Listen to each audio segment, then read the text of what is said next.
Hello everyone. सो कैसे हो आप सब? आई होप आप सब बहुत ही अच्छे होंगे and आपका जो एग्जाम है वो बहुत ही अच्छा गया होगा। थैंक यू सो मच हमारे as marathon, MCQ marathon and Q and A marathon को इतना अच्छा रिस्पांस देने के लिए, आपके अच्छे अच्छे कमेंट्स के लिए।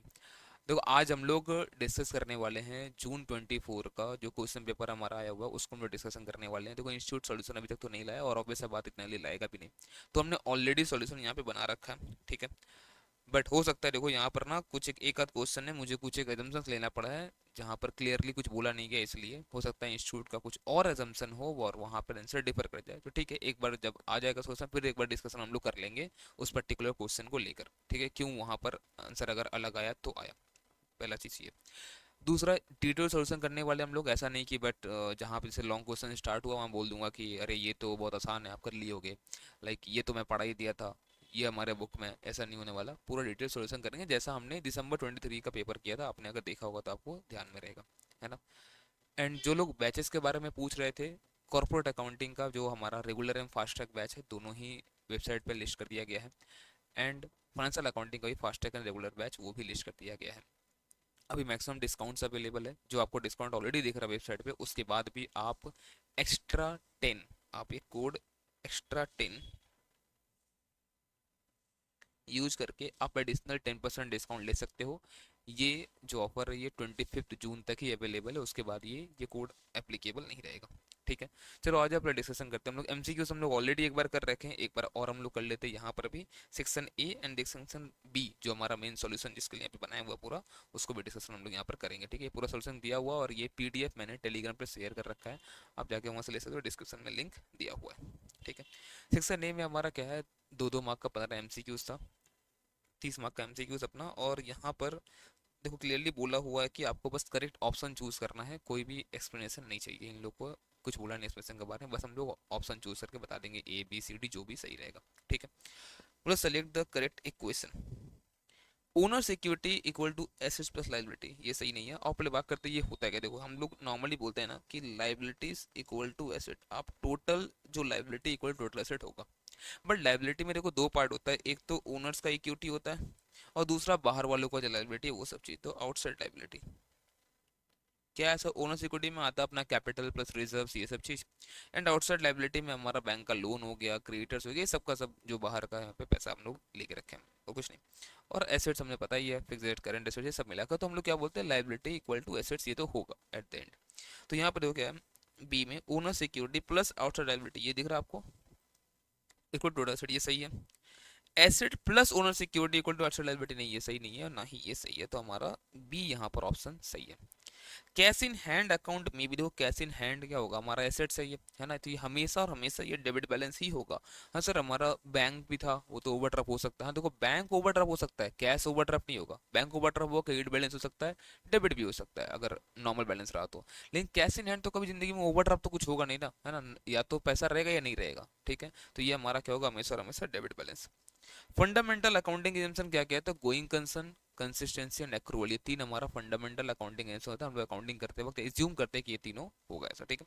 तो गोइंग कंसर्न, कंसिस्टेंसी, एक्रूवल, ये तीनों पहले में ही दे रखा है। Going concern money measurement fundamental exemption में नहीं आता, नहीं प्रूडेंस आता है। Going concern business entity accounting period, ये भी नहीं है। गोइंग कंसर्न मैचिंग कंसिस्टेंसी, ये भी नहीं है, मैचिंग नहीं होगा इसमें, ये दोनों तो है, तो इसलिए हमारा ए जो है वो ऑप्शन सही है। Choose the correct statement. Errors of principle do not affect agreement of trial balance, देखो बात सही है इनका कि जो एरर्स ऑफ प्रिंसिपल जो हमारा होता है वो ट्रायल बैलेंस को अफेक्ट नहीं करेगा। समझो, ट्रायल बैलेंस में क्या दिखता है, डेबिट इक्वल टू क्रेडिट, में ट्रायल बैलेंस एग्री कर जाएगा, उसको कोई फर्क नहीं पड़ता किस नाम से डेबिट हुआ किस नाम से क्रेडिट हुआ। अब समझो इसका मतलब क्या होता है एरर ऑफ प्रिंसिपल, कि हमने रेवेन्यू खर्चा को कैपिटल मान लिया या फिर कैपिटल खर्चा को रेवेन्यू मान लिया, कुछ ऐसा हमने करा। अब समझो यहाँ पर अगर मैंने मशीन परचेज करा है और मशीन मशीन ना लिख के मैंने परचेज अकाउंट डेबिट लिख दिया, तो भी डेबिट में पैसा आया ही है। जैसे मान लो 10,000 रुपया है, तो 10,000 डेबिट में होता है, अमाउंट 10,000 दिख रहा है ना, वो मिल जाएगा। तो एरर्स ऑफ प्रिंसिपल से ट्रायल बैलेंस अफेक्ट तो नहीं होता है, तो ये बात तो सही है इनका। Compensating error affect trial balance, नहीं ये बात सही नहीं है। कॉम्पनसेटिंग एरर जो होता है वो क्या होता है ना, मान लो एक गलती हुआ हमसे, फिर दूसरा और एक गलती हुआ, पर दोनों गलती ना अपने आप को सेट ऑफ कर दिया जिससे हमारा डेबिट क्रेडिट मिल जाता है, तो इसका मतलब अगेन ट्रायल बैलेंस हमारा मैच कर जाएगा, तो ये अफेक्ट नहीं करेगा, तो इसका मतलब यहाँ पर ये गलत है। One side error does not affect trial balance, one side error हमेशा और हमेशा ट्रायल बैलेंस को अफेक्ट करेगा। वन साइड एरर में डेबिट में लिखा, क्रेडिट में नहीं लिखा, डेबिट में ज़्यादा अमाउंट लिख दिया, क्रेडिट में कम अमाउंट लिख दिया, तो यहाँ वन साइड एरर है, यहाँ पे दिक्कत तो होगा, इसका हमारा ट्रायल बैलेंस हमारा वहाँ पर नहीं मिलेगा। तो ये बोला डज नॉट अफेक्ट, नहीं भैया अफेक्ट तो कर देगा। Error of casting is an error of principle, नहीं, एरर ऑफ कास्टिंग हमारा एरर ऑफ प्रिंसिपल नहीं होता है। प्रिंसिपल मैंने बताया यहाँ पे क्या होता है, ये हमारा कमीशन एरर की कैटेगरी में आता है, एरर ऑफ कमीशन, ठीक है। तो यहाँ पर बस पहला वाला सही है था ये। चलो, calculate sales from the following detail. देखो ये बहुत ही आसान क्वेश्चन था, अगर अपना दिमाग थोड़ा भी लगा होगा, ठीक है। देखो यहाँ पर आपको COGS दिया हुआ है, कॉस्ट ऑफ गुड्स सोल्ड 30,000, आपको GP दिया हुआ है। भाई साहब दोनों को ऐड कर दो, 30,000 प्लस 1,500, आगे 31,500 आपका यहाँ पर सेल्स। अब यहाँ सेल्स ऐसे पूछा था ना, अब कुछ बच्चे पता है क्या क्यों होंगे, उसको COGS का फॉर्मूला बैठा होंगे पूरा पहले, opening stock plus purchase less close plus अपना direct expense less closing stock. तो भाई इस सब कोई जरूरत है ही नहीं, है ना। जब दे के रखा है डायरेक्टली निकालना भाई। हाँ अगर आपको परचेज पूछता सब में तो फॉर्मूला बैठा कर तो निकालते, बट यहाँ तो सेल्स पूछा है ना, आराम से ले लो भाई यहाँ से, ठीक है। Mister P issued cheques worth 15,000 in March 24, तो इशू मतलब पेमेंट करा आपने, ठीक है। Out of which 10,000 only were presented for the payment by 31 March 24, ठीक है। तो यहाँ पर 10,000 ही बस प्रेजेंट हुआ, मतलब बैंक में प्रेजेंट कराया गया। तो समझो क्या हुआ होगा हमारा, अगर यहाँ कैश बुक है और ये पासबुक है, कैश बुक में हमने लेस कर दिया 15,000, बट पासबुक में बस लेस हुआ 10,000। तो दिख रहा हम लोगों को इससे 5,000 रुपया हमारा घटा हुआ है कैश बुक, ठीक है। While reconciling bank and cash book balance as on this date, how much would be added to the balance as per cash book. हम लोग क्या लेके स्टार्ट किए, कैश बुक लेके स्टार्ट किए। हमारा कैश बुक देखो जो से बराबर था दोनों, क्या हुआ हमारा कैश बुक जो है 5,000 से घटा हुआ है। हमारे पास कैश बुक क्या करे, उसको हम लोग बढ़ा देते हैं, मिल जाएगा। तो हम लोग को ऐड करना पड़ेगा, है ना, ऐड करना पड़ेगा कितना, 5,000, बाकी 10,000 काम तो हो चुका है, तो 5,000 ऐड कर दो। A second hand car purchase for 2 lakh excluding initial repair cost of 50। देखो अगर आपने सेकेंड हैंड अगर एसेट परचेज करा, उस पर रिपेयरिंग का कॉस्ट है, तो उसमें हम लोग ऐड करते हैं, कैपिटलाइज करते हैं उसको। तो इसको मतलब कार का कॉस्ट हो गया 2,50,000, ठीक है। उसमें बोलता है उसको बेच दिए हैं 1 लाख में आफ्टर 2 ईयर्स, तो 2 साल के बाद बेचे हैं, ठीक है। 20% हमारा रेट है WDV पे, तो पहला साल डिस्कशन होगा कितना, इस पे 20% 50,000, 2 लाख बचा। फिर इस पे 20% होगा, WDV है तो 1,60, 1,60 का चीज आपने बेच दिया है 1 लाख में, तो आपको दिख रहा है 60,000 का लॉस हो गया यहाँ पर, तो 60,000 का ये हो जाएगा loss. X drew a bill of exchange on Y for 20,000 payable after 3 months.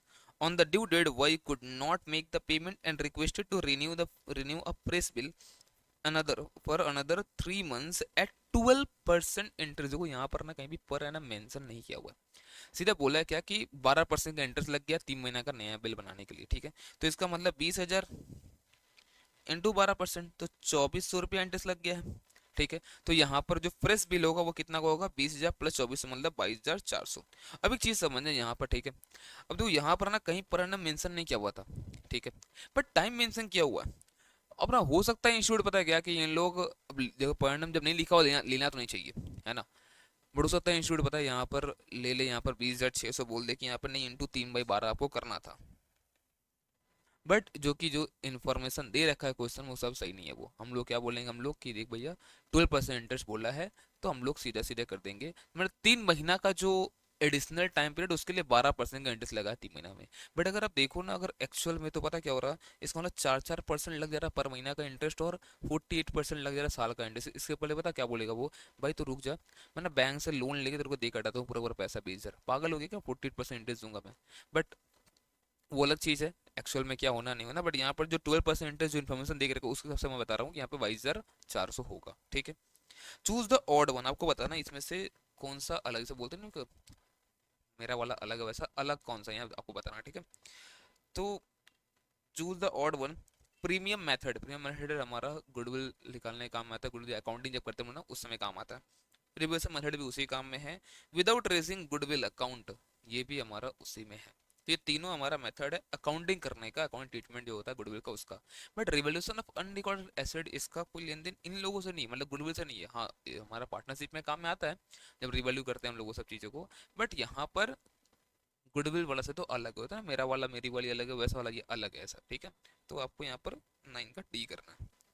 Operating lease कैसा लीज है? तो रिवोकेबल लीज है, नॉन रिवोकेबल है, ऑपरेटिंग कॉन्ट्रैक्ट है या फिर नॉन, तो भैया यहाँ पर रिवोकेबल ऑपरेटिंग लीज को हम लोग रिवोक कर सकते हैं, है ना।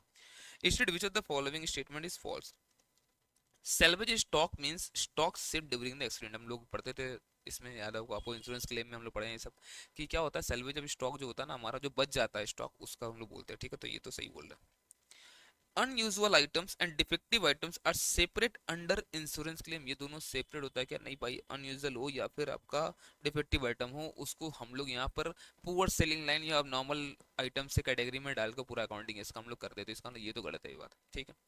Defective items means goods which can not face the usual rate of gross report, obvious सा बात है, यहाँ पर जो हमारा defective item poor selling line item का क्या होता है कि ये अब अपने प्राइस से बिक नहीं पाएगा, ठीक है ना, तो उस रेट, जब अपने प्राइस से बिकेगा नहीं तो फिर जो नॉर्मल जीपी रेट है वो अचीव नहीं कर पाएगा ये, तो ये बात भी सही बोल रहा है। एवरेज क्लॉज हमारा एप्लीकेबल होता है in case of under insurance, बात सही है, अगर आप अंडर इंश्योर्ड हो तो हम लोग क्या करते हैं क्लेम के टाइम में एवरेज क्लॉज का हम लोग एप्लीकेशन करते हैं, ठीक है वहाँ पे, तो यहाँ पर पी जो है ये फॉल्स है। A, B and C retire. A, B, C and are three partners sharing PL in the ratio of 3:2:1. B retires for the firm. B जो है वो फर्म से हट गया, आपको बताना है गेनिंग रेशियो क्या है, देखो एक कोई पार्टनर हटा और कुछ भी नहीं बताया अगर, ठीक है, तो हम लोग पता ये करते हैं A B C है 3:2:1 ना, अब B हटा है तो B का शेयर हटा दो यहाँ से, न्यू रेशियो कितना हो गया 3:1 A और C का, और देखो न्यू रेशियो 3:1 है, जो पार्टनर है इन लोगों का ओल्ड रेशियो भी 3:1 ही था इन लोगों के बीच पहले भी, तो आज गेनिंग भी 3:1 ही होगा। आप अगर चाहो तो न्यू माइनस ओल्ड बैठ के निकाल सकते हो, एक ही बात होगा, यही आएगा 3:1, बट एमसीक्यू से हमने दिखाना तो है नहीं, डायरेक्ट 3:1 करो यहाँ पे।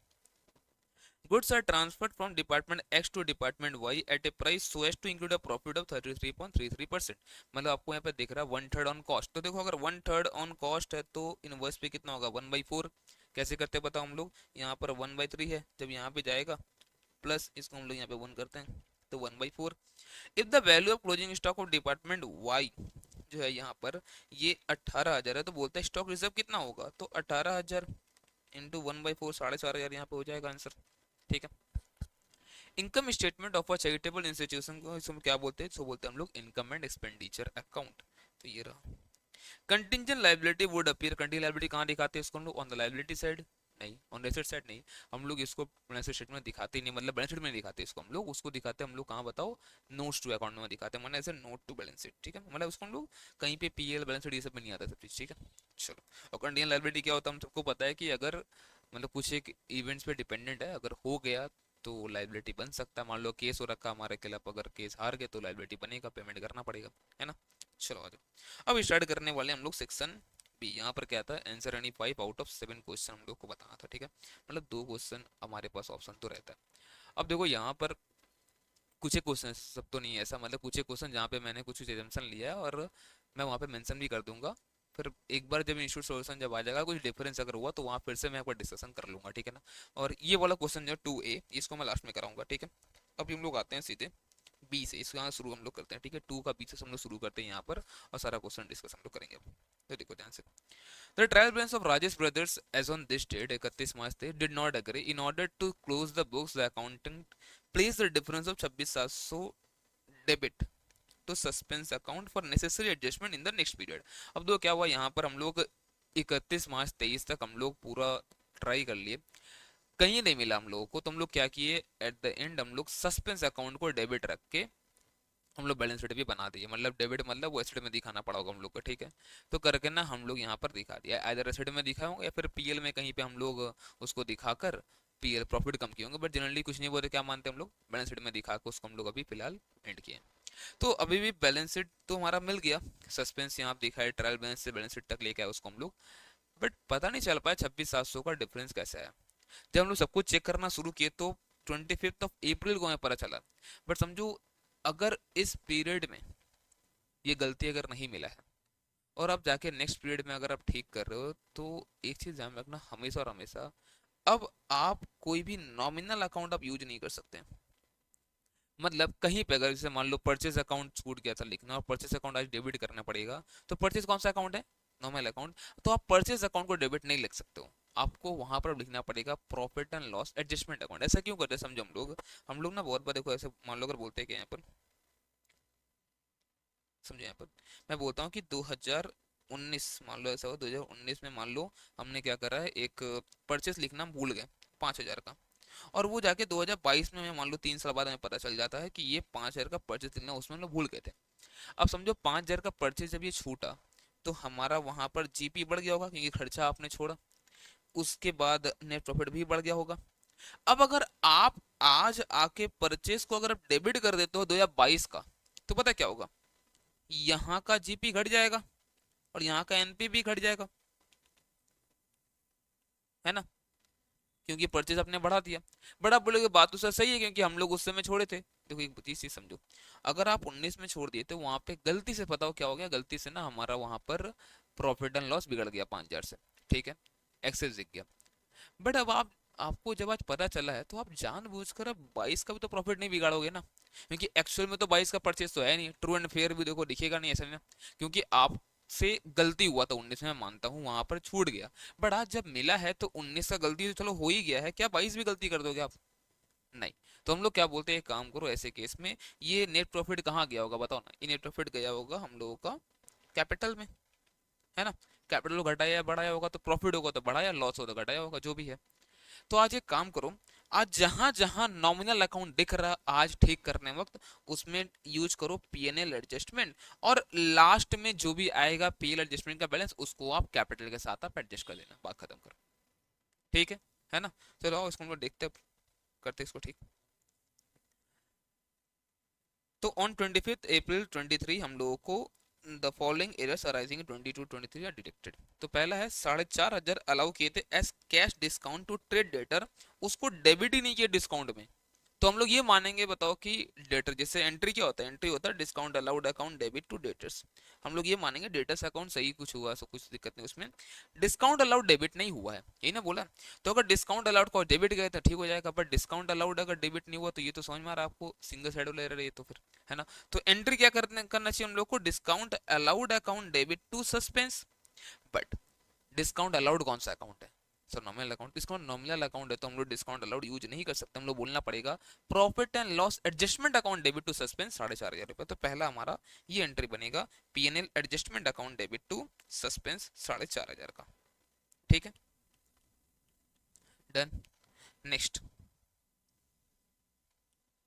नेक्स्ट क्या बोलते हैं यहाँ पर, credit sale of 6,550 was posted to the credit of customers account. एक चीज बताओ मुझे, जब हम सेल करते हैं क्या एंट्री करते हैं, हम लोग एंट्री करते हैं debtors account debit to sales, ठीक है। ये क्या किया है, ये पोस्ट कर दिया है क्रेडिट ऑफ कस्टमर, मतलब समझो एक तो डेबिट किया नहीं, एक गलती, मतलब हमारा डेबिट घट गया 6,550 से, दूसरा बोलता उसको क्रेडिट कर दिया है, और वो भी कितना, वो भी किया है 5,650, तो यहाँ पर डेबिट हमारा और घट गया 5,650 से, तो टोटल 6,550 प्लस 5,650, टोटल 12,200 से हमारा डेबिट बैलेंस घटा हुआ है, तो डेटर्स का बैलेंस घटा होगा।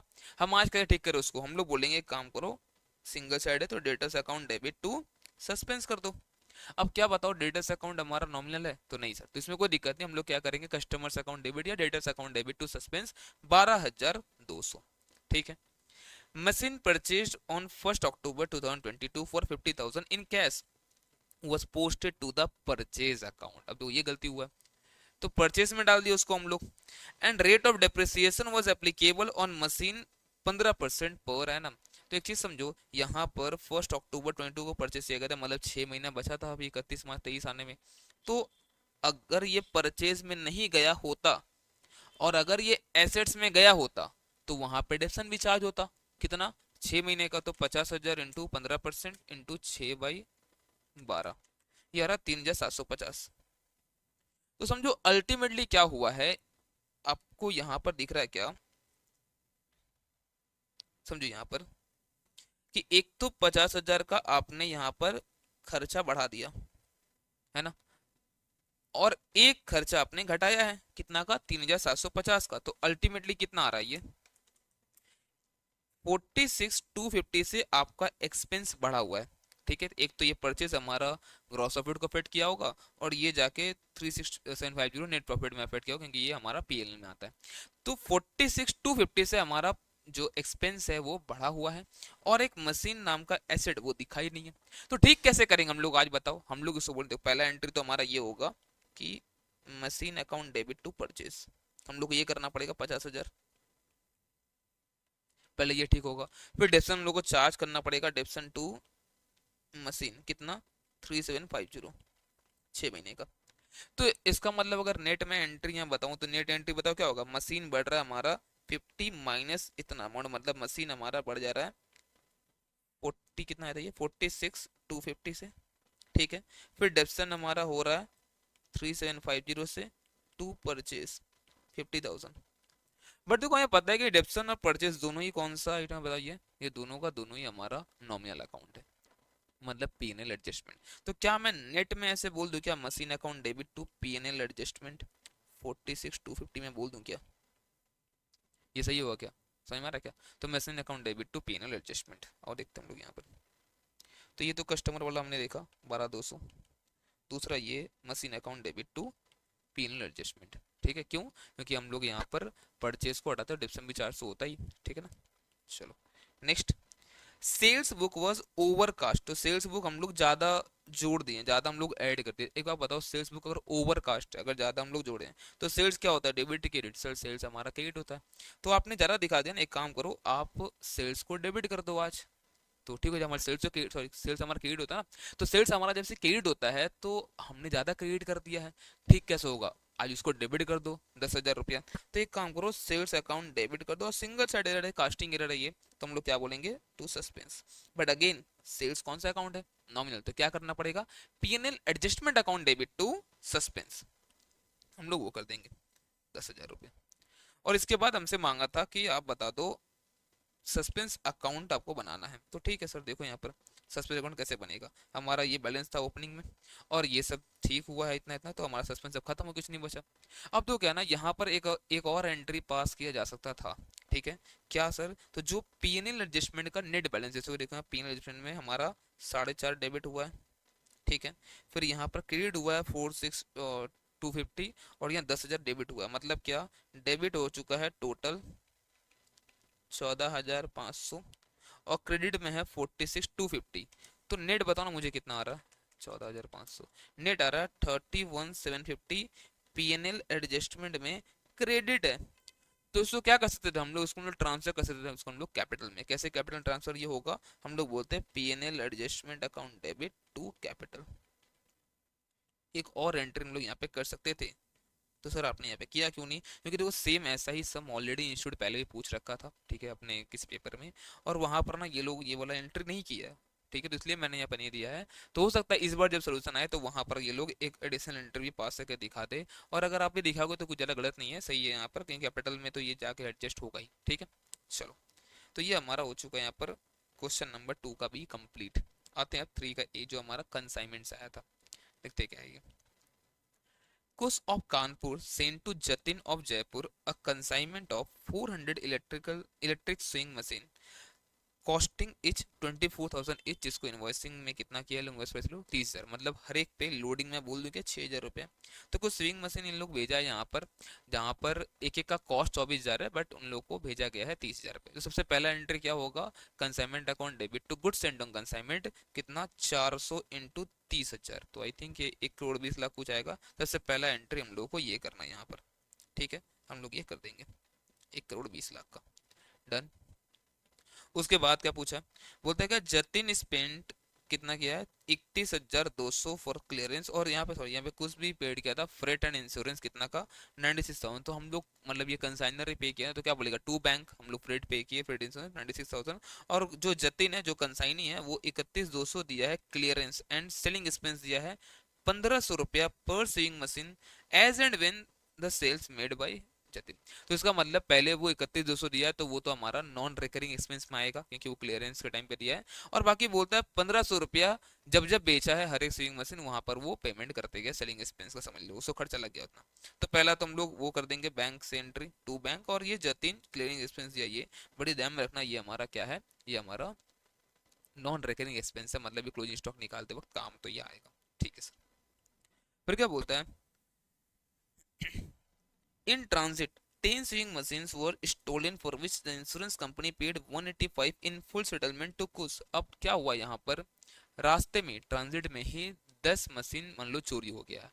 अब आप एक चीज समझो, अगर यहाँ पर रास्ते में ही 10 मशीन यहाँ पर चोरी हो गया है, मतलब ये जतिन तक पहुंचा ही नहीं था, तो यहाँ तक अभी कितना खर्चा लगा होगा, तो यहाँ तक खर्चा लगा होगा 1 करोड़ 20 लाख प्लस 96,000, इतना लगा होगा 400 मशीन के लिए, इसमें 10 मशीन हमारा गया है। तो पहला बात तो ये चेक करना हम लोग को एबनॉर्मल लॉस कितना है। ठीक है, तो अब हम लोग देखते हैं एबनॉर्मल लॉस हमारा कितना हुआ कि नोट में एक बार आ जाओ। तो 400 मशीन हम लोग भेजे 1 करोड़ 20 लाख और 96, और उसको मिलने से पहले लॉस हुआ है, तो हम लोग क्या बोलेंगे, अभी तक जतिन का खर्चा तो लगा नहीं है। ठीक है, तो खाली 400 में से ये 10 गया और ये 3,02,400, क्योंकि इतना अगर कितना खर्चा है, ये खर्चा है 400 का, 10 का तो कितना होगा। तो अब यहाँ पर देखो हम लोग दिखाते हैं यहाँ पर कि ये एबनॉर्मल लॉस है। अब अगर एबनॉर्मल लॉस यहाँ पे अकाउंट नहीं मांगा, अगर मांगता तो क्या बोलते हैं, वहां दिखाते कि देख भाई कंसाइनमेंट में जो हमारा है कितना 3,02,400, जिसमें से हमारा कितना होगा, यहाँ पर पैसा जो मिल गया बाई बैंक इंश्योरेंस वाले से, और जो नहीं हुआ मतलब जो लॉस हो वो डाल देंगे हम लोग, एक्चुअल लॉस वो डाल जाएगा पीएनएल में। ठीक है, लॉस हुआ हमारा वो। ठीक है सर। चलो नेक्स्ट। अब बोलता है जतिन जो है वो बेचा है 210 saving machine at 32,000 per sewing machine and 130 sewing machine at 35,000 per sewing machine। तो कितना का ये बेचा पहले वो चेक करो आप। तो 210 ये बेचा है 32 करके, और ये फिर 130 बेचा है 35 करके।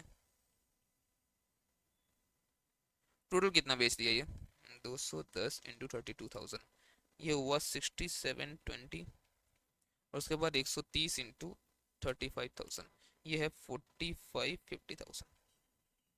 ठीक है, नहीं कितना आ रहा, 45,50,000 ना। हाँ ठीक है, तो यहाँ पर कितना आ रहा है, 67,20,000 प्लस 45,50,000, ये आ रहा है 1,12,70,000। तो इतना का तो पहले सेल है, तो और सेल दिखा रहे हैं, पर ध्यान रहे जैसे सेल हुआ ना, कितना टोटल सेल हुआ है 210 प्लस 130, तो टोटल ये हुआ 340 इंटू 1500 का ना, आपको यहाँ पे सेलिंग इसमें लगाएंगे, वो साफ साफ बोला था जैसे से बेचते गया हर एक पे 1,500 रुपया लगा, मतलब 340 इंटू 1,500, ये 5,10,000 का तो हमारा सेलिंग एक्सपेंस भी अभी तक लग गया होगा। तो आओ इसको भी दिखाते हैं हम लोग यहाँ पर। तो जतिन ये जो बेचा यहाँ पाई जतिन दिखा दिया हम लोग, और उसके बाद जो सेलिंग एक्सपेंस है हम लोग यहाँ पर दिखा दिए 5,10,000। डन यहाँ तक। अब आते हैं कमीशन, देखो क्या बोलते हैं यहाँ पर, बोलते हैं क्या, Jatin was entitled to a gross commission of 5% on total sales value. तो टोटल सेल हमारा कितना था 1,12,70,000, तो इस पे 5% तो ये मिल जाएगा, प्लस और क्या देना है, बोलता है क्या, प्लस 1/4 मतलब 1/4 25% of the amount by which the gross sale proceed less total commission thereon exceeded the invoice price. इसका क्या मतलब मैं समझाता हूँ, पर देखो यहाँ पर अभी, देखो यहाँ पर क्या बोलता है कि हम लोग का यहाँ पर दो टोटल जो सेल हुआ है वो हुआ है 1,12,70,000 में। ठीक है ना, बोलता देखो इसमें से जो इनवॉइस प्राइस है आप वो हटा दो, इसमें से जो टोटल कमीशन आएगा वो हटा दो, जो ये अमाउंट बच के आएगा उसके ऊपर देना आपको 1/4। तो देखो इनवॉइस प्राइस हम लोग को सम में दिया हुआ निकाल लेंगे। टोटल कमीशन में दो कमीशन है, एक तो ऑर्डिनरी जो दे रखा है 5% on this value on sales value, और दूसरा जो एक्स्ट्रा जो कमीशन है ना, ओवर राइडिंग कमीशन जिसको हम लोग बोलते हैं, स्पेशल कमीशन नहीं बोलते हैं। ठीक है ना, तो जो ये ओवर राइडिंग जो कमीशन जो है उसको कैसे निकाले हम लोग, क्योंकि वो जो आएगा ओवर राइडिंग कमीशन आएगा वो टोटल कमीशन का पार्ट बनेगा, उसके बाद जो घट के आएगा ना उस पे 1/4 हमें देना है। तो इसका मतलब समझो यहाँ पे क्या बोलना चाह रहा है, जो ये 1,12,70,000 है। ठीक है, पहले आप हटाओ इसमें इनवॉइस प्राइस, तो टोटल सेल कितना हुआ, टोटल सेल हुआ 340 मशीन, और एक एक का इनवॉइस था 30,000, है ना। तो 1,12,70,000 में ये 340 इंटू 30,000, ये है 1,02,00,000। कितना बचता है यहाँ पर, ये 10,70,000, ये 10,70,000 आ गया। अब 10,70,000 में से आपको हटाना दो कमीशन, एक तो जो ऑर्डिनरी कमीशन है वो कितना है, ऑर्डिनरी कमीशन इसके ऊपर 5%, तो 112,70 इंटू 5%, ये आ रहा 563,500। इसको बैठा देते हैं अगर हम लोग 1070 से यहाँ से, तो अब बचता है 5,06,500। अब ध्यान समझना मेरा बात है। अब क्या बोलता है कि इसमें से कमीशन हटाओ, जो वो ओवर कमीशन है 1/4, उसके बाद जो बचेगा ना उस पे आपको देना 1/4। सर मतलब समझो, अगर 100 है, समझो अगर सब कुछ घटने के बाद जो 100 है, उसके ऊपर आपको देना है 25। मतलब बोल दूं क्या मैं कि ये 125 है, मैं बोल दूं ये 5,06,501 से 5,06,501 है, तो अगर ये 5,06,500 125 है, तो कमीशन 25 कितना होगा? ये आ रहा 1,01,300। ठीक है, तो अब समझो यहाँ पर नॉर्मल कमीशन था 563,500, 563,500 प्लस 101,300, ये 101,300 एडिशनल कमीशन जो है, दोनों मिलाकर आता है 664,800। ये हो जाएगा टोटल हमारा यहाँ पर कमीशन। तो ये देखो यहाँ पर कमीशन आपको यहाँ पर दिखाया होगा। ठीक है, अब ये समझो यहाँ पर, अब जो इंस्टीट्यूट जैसे नॉर्मली जैसे ये एमटीपी का समय इंस्टीट्यूट का, ठीक है ना, तो ये वहां पर कैसे किया हुआ था, तो ये फॉर्मूला लगाया हुआ है, ठीक है, मैं बताता हूँ आपको फॉर्मूला क्या है। देखो यहाँ पर ये पहले बोलता है कितना यूनिट सेल हुआ, तो 340। अमाउंट ऑफ सेल कितना है, तो 1,62,70,000। अगर आप मान ले तो टोटल कमीशन अगर एक्स है, ठीक है ना, तो एक्स इक्वल टू क्या हो जाएगा, 1,62,70,000। कमीशन बताओ कैसे आएगा, 1,62,70,000 इंटू 5%, ठीक है, ये होगा ordinary commission, plus 1/4 of sale price, minus, minus क्या बताओ, invoice price, minus total commission जो एक्स था, ये जो आएगा उसके ऊपर 1/4। तो ठीक है सर, इसका मतलब है 563,500 plus 1/4 of this minus this, ठीक है, करके कितना 10,70,000 माइनस यहाँ पर एक्स। फिर उसके बाद 563,500 प्लस 1/4 ऑफ, अगर इतना करेंगे ये इतना आएगा, और इसका 1/4 करेंगे आ जाएगा 0.25। बट ये 0.25 जब इधर जाएगा तो ये प्लस हो जाएगा, माइनस है यहाँ पे प्लस हो जाएगा, और करके हमारा x कितना आ जाएगा 664,800। बोलो क्लियर है ये? क्या ये आसान है जिंदगी में? हाँ सर, ऐसे भी कर सकते हैं, और आप चाहो तो ऐसे समझने के लिए ये भी समझ सकते हो आप। ठीक है, चलो आ जाओ। तो यहाँ पर ये हमारा कमीशन भी आ गया। डन। अब आपको देखना है क्लोजिंग स्टॉक कितना है, क्योंकि देखो क्लोजिंग स्टॉक कितना होगा हमारे पास, 400 आया था मशीन, जिसमें से 10 तो भैया लॉस हो गया, रास्ते में ट्रांजिट में चोरी हो गया, तो 390। 390 के बाद आपने 340 बेचा है, तो 50। तो 50 गुड्स का कितना वैल्यूएशन क्या होगा, तो समझो जो 390 बचा था हमारे पास, उसका वैल्यू था यहाँ पर 1,17,93,600। जिसके बाद जतिन जो है नॉन रिकरिंग एक्सपेंस जो किया था, क्लियरिंग वाला खर्चा, वो था 31,200। तो अब ये 390 का जो कॉस्ट है वो ये आ गया है, तो अब आप 390 का अगर ये कॉस्ट है तो 50 का आप निकाल लो यहाँ पर 15,16,000, और ये 15,16 यहाँ पर आपको दिखाया हुआ है। डन।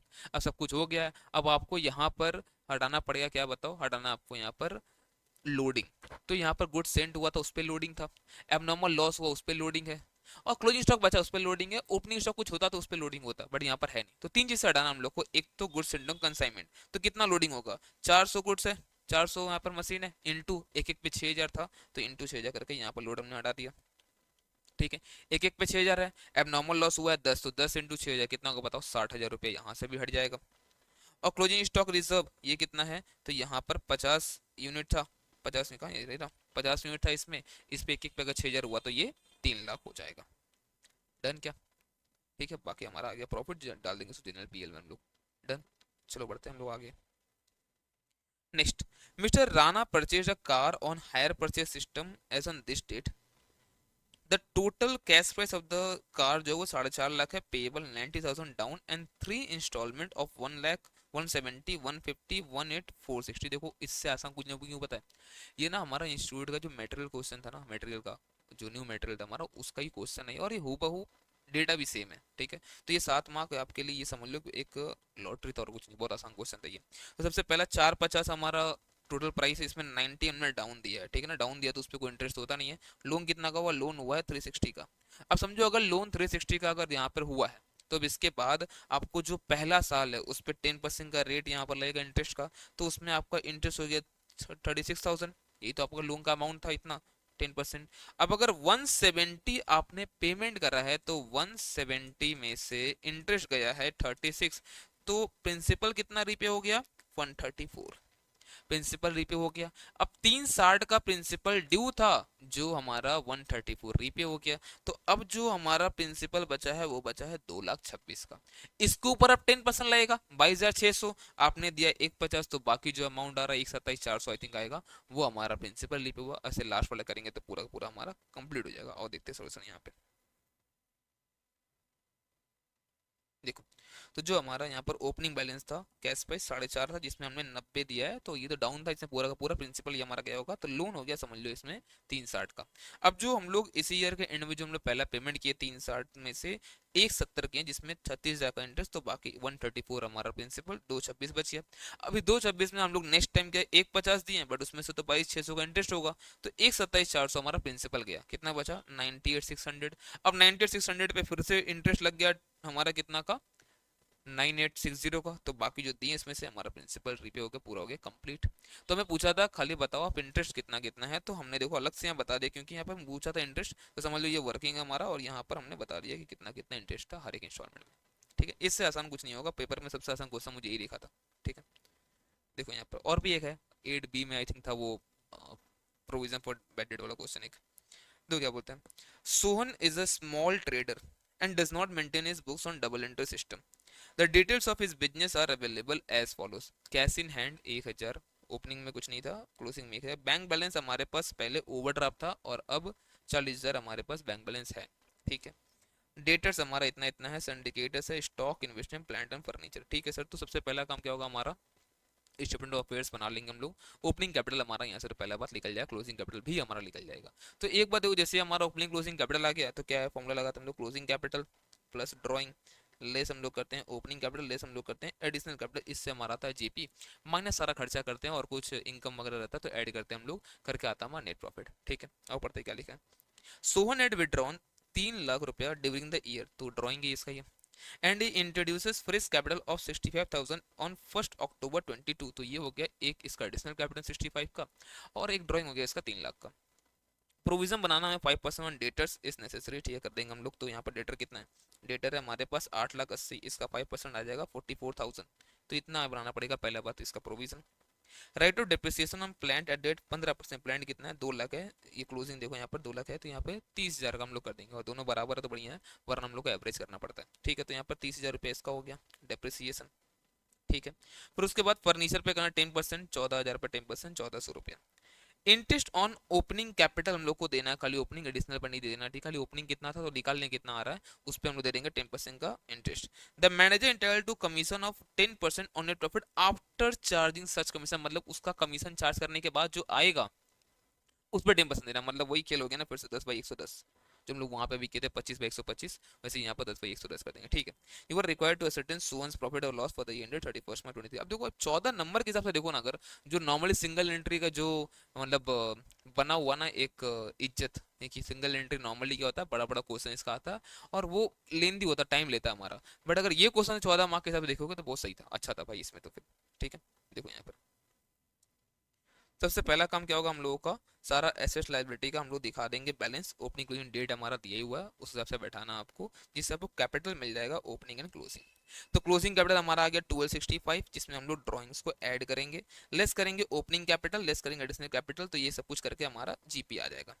ठीक है, उसके बाद क्या क्या हटाना आपको, प्रोविजन फॉर डाउटफुल डेट 44,000 का, डेप्सन ऑन प्लांट इतना का, depreciation on furniture and interest on opening capital सिर्फ डॉलर 10%, वही हम लोग करेंगे यहाँ पर। ओपनिंग कैपिटल कितना था 8,10,000। ये सब कुछ करने के बाद अब देखो ये आया बिफोर कमीशन, अब क्या करना हम लोग को 10/110, तो ये हमारा कमीशन आ गया, अल्टीमेटली ये हमारा हो गया नेट प्रॉफिट। आसान था ये, है ना। चलो बढ़ते जिंदगी में और भी आ गया।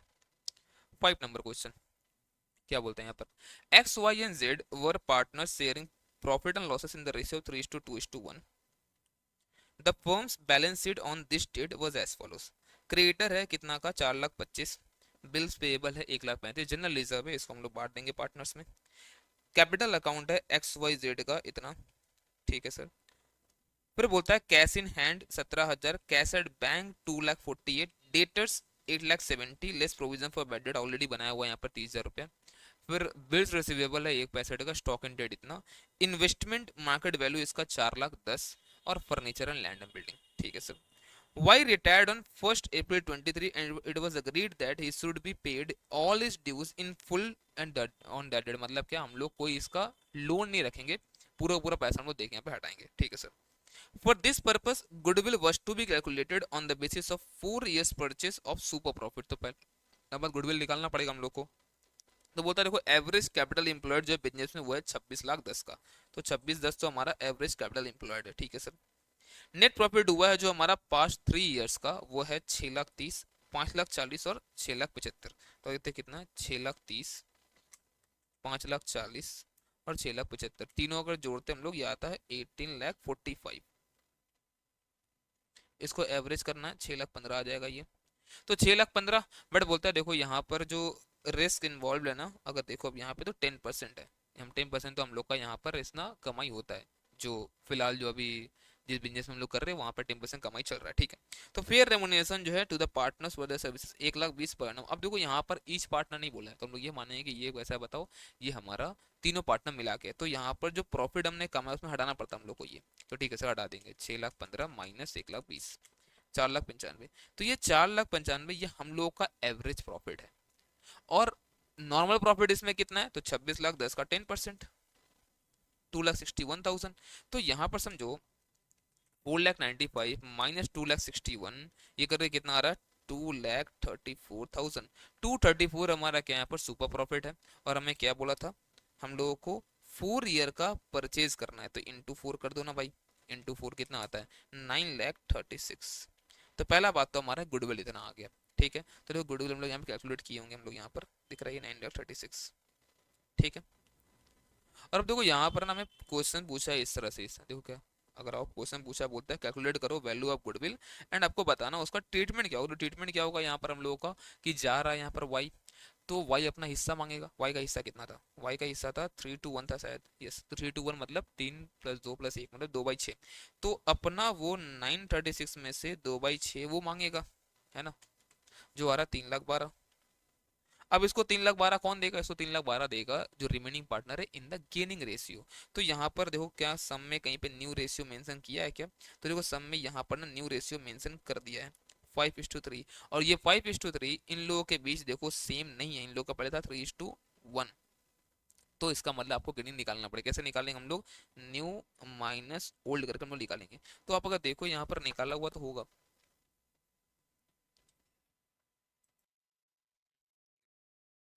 तो यहाँ पर एक बार आ जाओ, ये रहा। तो हम लोग न्यू माइनस ओल्ड के यहाँ पे निकाल देंगे, जो आया यहाँ पर गेनिंग रेशियो 3:5।